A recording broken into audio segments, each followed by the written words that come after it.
Baik, kita masuk ke hadis 280 teman-teman sekalian. Nomor 280 dari Abu Hurairah radhiyallahu anhu. Beliau berkata, "La yafraq mu'minun mu'mina in kariha minha khuluqan radiya minha akhar au qala ghairah." Rawahu Muslim. Mohon maaf, saya akan tambah satu hadis lagi nanti 281, ini 280.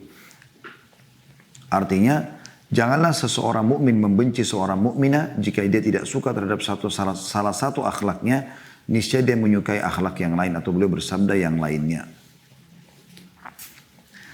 Hadis ini teman-teman yang kita ambil pelajarannya adalah bagaimana Nabi SAW memberikan kaidah supaya rumah tangga itu indah, bagus, romantis, ya, nyaman, ya, apalah semua istilah-istilah yang baik itu.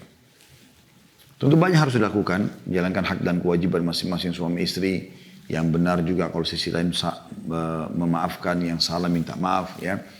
Saling coba membantu agar pasangannya bisa keluar dari permasalahan yang sedang dihadapi dan seterusnya.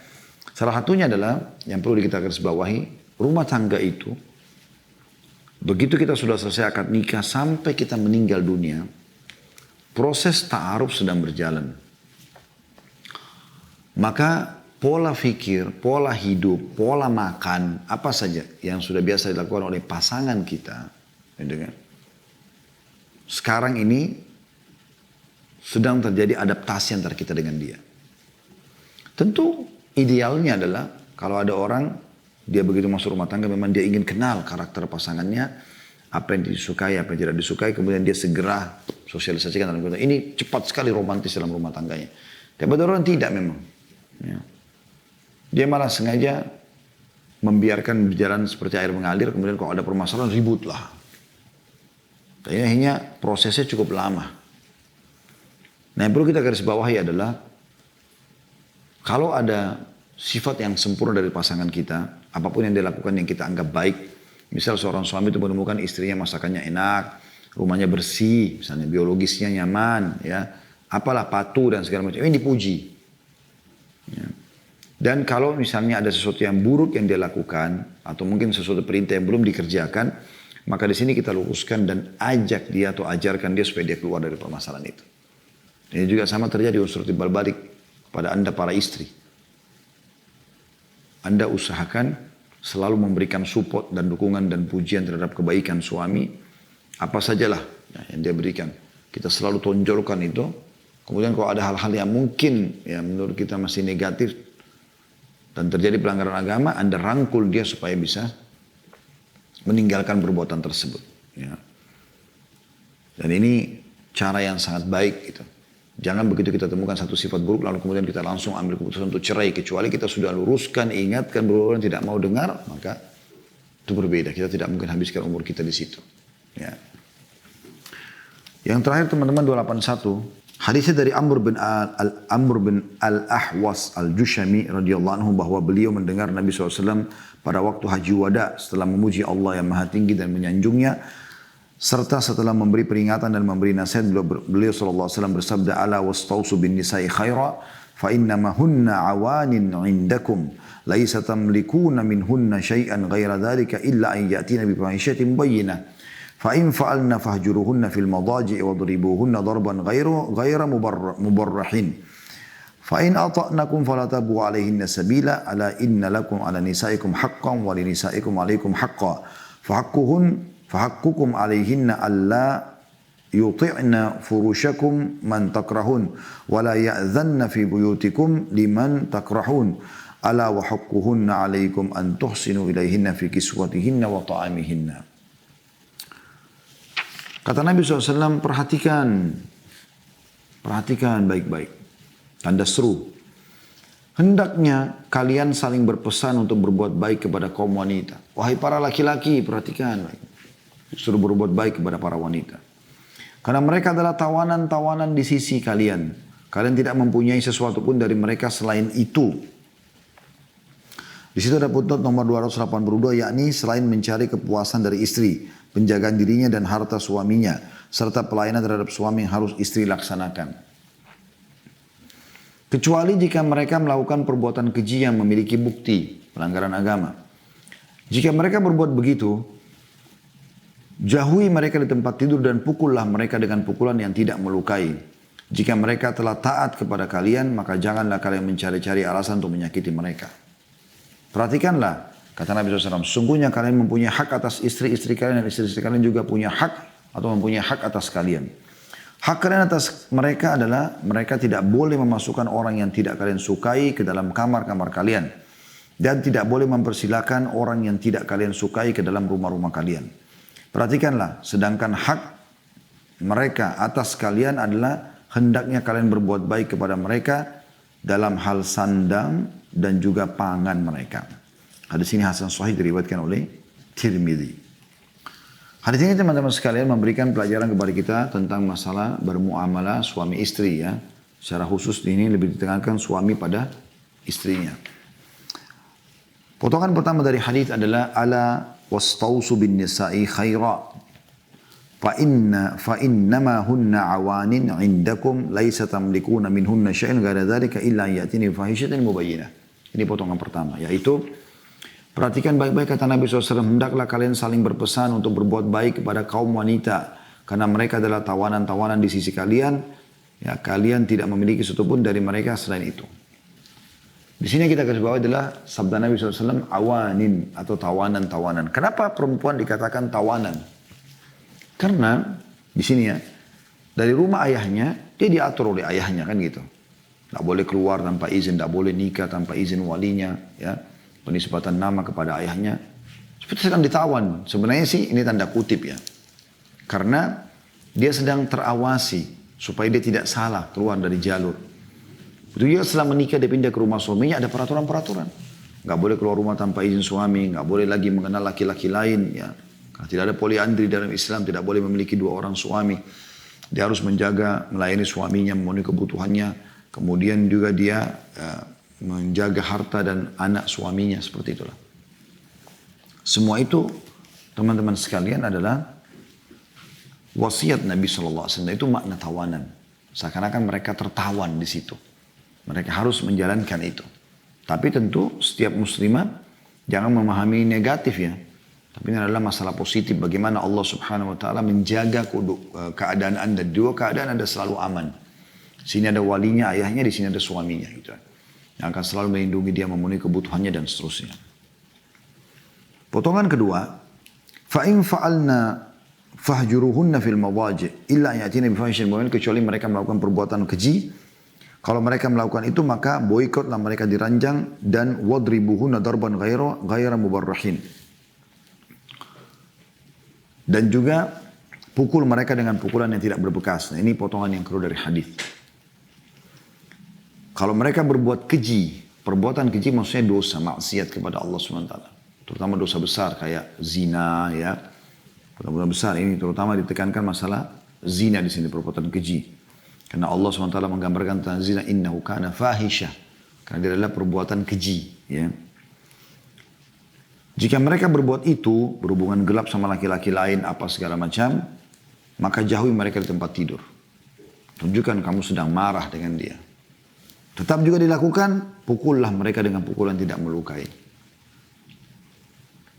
Jadi ini adab dalam bermuamalah dengan istri. Kalau tadi sebelumnya kita sebutkan surah Nisa di hadis sebelumnya, itu tahapannya adalah diingatkan dulu. Kalau mereka tidak mau baru kemudian diboikot, diranjang. Kalau mereka tidak mau baru kemudian dipukul ya. Tapi dalam hadis ini langsung dimasukkan dalam masalah diboikot, diranjang. Nah, sebagian ulama mengatakan boleh seseorang laki-laki melihat kondisi dan keadaan. Kalau dia sudah sering ingatkan istrinya, ya, tapi tetap saja misalnya dia melakukan perbuatan tersebut, maka dia pindah ke tahap langsung memboikotnya. Ya, di sini kalau Anda bertanya, memang apa pengaruhnya ya secara kejiwaan memboikot istri di ranjang? Ada perbedaan di sini dari sisi dominasi yang saya bilang karakter. Kalau laki-laki, kapan dia ingin biologis misalnya, kemudian istrinya lagi sakit, lagi nggak mood ya misalnya. Kemudian dia lihat itu terjadi, maka dia selalu dominasi akal. Ya sudah, kalau gitu nanti aja. Nggak ada sebuah beban di perasaan dia, merasa tercoreng. Nggak, biasa saja. Udah, istrinya tidur, ya sudah dia tidur juga gitu. Tapi kalau wanita berbeda. Yang mereka dominasi perasaan, kalau mereka tidak disentuh jadi tanda tanya bagi mereka. Akan kemana-mana pikirannya. Makanya dimasukkan dalam bentuk hukuman bagi wanita yang nusyuz adalah boikot. Tidak diajak ngomong, nggak juga digauli. Terutama masalah gaulan. Tidak dicumbuin, nggak segala macam. Ya. Cuma bagi laki-laki perlu digarisbawahi ada hadits Nabi SAW yang berbunyi, dan janganlah kalian memboikot istri kalian, menghajarnya, hajar ya, pakai hajar, bukan dihajar, dipukul sampai berdarah, bukan dihajar, hajar itu diboikot, ya, di-stopkan dulu sementara fasilitas biologis, romantis dan segala macam. Kata Nabi SAW, kalau kalian menghajar istri kalian maka jangan kalian hajar kecuali di rumah. Jadi nggak boleh laki-laki misalnya karena istrinya begitu lalu kemudian dia sengaja keluar rumah, dia pulang ke rumah ibunya dan segala macam, enggak, bukan begitu, tetap di rumah. Walaupun dia tidur misalnya beda ranjang, dia tidur di sofa, dia tidur di kamar sebelah, nggak ada masalah. Dan ini tidak boleh terjadi pada anda ibu ya, garis bawahi pakai kalimat ini. Kami berbagi ini supaya anda faham bagaimana menghadapi karakter laki-laki. Tidak boleh seorang wanita menghajar suaminya. Nggak bisa. Kalau anda boikot suami, misalnya lagi ngambek, anda pindah kamar sebelah, ini bahaya. Karena laki-laki itu dominan akal. Akal itu masalah solusi. Kalau dia tidak beriman sama Allah, dia langsung keluar, selesai. Pergi hotel sama perempuan gak benar, atau pergi ke diskotik, atau ke bar, ke karaoke, dan seterusnya. Kalau orang beriman pun, ya udah, dia sudah mulai jalan pikirannya ke perceraian, mengganti wanita lain, dan seterusnya. Ini hati-hati. Yang ada adalah justru hadis Nabi SAW, wanita ahli surga adalah wanita yang kalau dia disakiti atau dia menyakiti, dia akan pegang tangan suaminya, di malam hari dan dia akan mengatakan, saya gak bisa tutup mata saya sebelum kau ridho. Bukan malah dia hajar suaminya. Bukan malah dia menjauh. Tapi dia malah mendekat. Dia malah merangkul suaminya. Dan pada saat anda mengatakan, kalau saya ada salah maafin saya. Maka yang ada, kami ini laki-laki akan langsung. Karena kami yang dominan akal, akan mengatakan tidak, saya yang salah. Karena kita melihat justru wanita ini ingin dilindungi. Ya. Dan dia bukan frontal melawan atau apa gitu. Karena laki-laki ini disiapkan oleh Allah SWT. Sifat defense-nya pertahanan itu kuat sekali. Karena kami ini memang diciptakan oleh Allah SWT untuk mencari nafkah di luar, sholat jenazah, jihad, apalah ya. Mencari nafkah dan seterusnya. Itu kan luar biasa gitu ya. Di luar, dengan panasnya matahari, dengan hujan, dengan segala macam. Dengan suka duka di lapangan. Sehingga protek dia itu sangat kuat. Kalau dia diserang, maka dia akan menangkis ataupun dia balik menyerang. Allah sudah memberikan anda, wahai muslimah, solusi dalam masalah itu. Melalui lisan Nabi Muhammad SAW. Dan tidak mungkin salah. Karena yang berbicara adalah as-sadiqul amin. Orang yang paling jujur dan terpercaya. Nabi Muhammad SAW. Beliau mengatakan wanita ahli surga. Kalau kau mau selamat, hai wanita di surga nanti. Di akhirat masuk surga. Di dunia kau juga bisa rangkul suamimu. Ya. Kalau dia disakiti atau dia menyakiti. Dia disakiti atau dia menyakiti. Dia akan datang dan memegang tangan suaminya sambil mengatakan, saya nggak bisa pejamkan mata sampai kau ridho dengan saya. Jadi beda antara metode laki-laki dan perempuan. Jadi mereka diboikot dan juga dipukul kalau mereka tidak mau. Dan itu ya dikatakan darbatun ghaira mubarrahin. Pukulan yang tidak boleh berbekas. Potongan ketiga teman-teman dari hadis adalah jika mereka taat kepada kalian maka janganlah kalian mencari-cari alasan untuk menyakiti mereka. Fa in ata'nakum fala tabghu 'alaihinna sabila. Kalau mereka sudah patuh maka jangan pernah kalian sengaja mencari-cari permasalahan. Gak boleh kita sengaja cari permasalahan. Tapi memang ini subhanallah sudah menjadi sifat umumnya laki-laki ya. Laki-laki itu dia dominan akal dari saya bilang masalah solusi.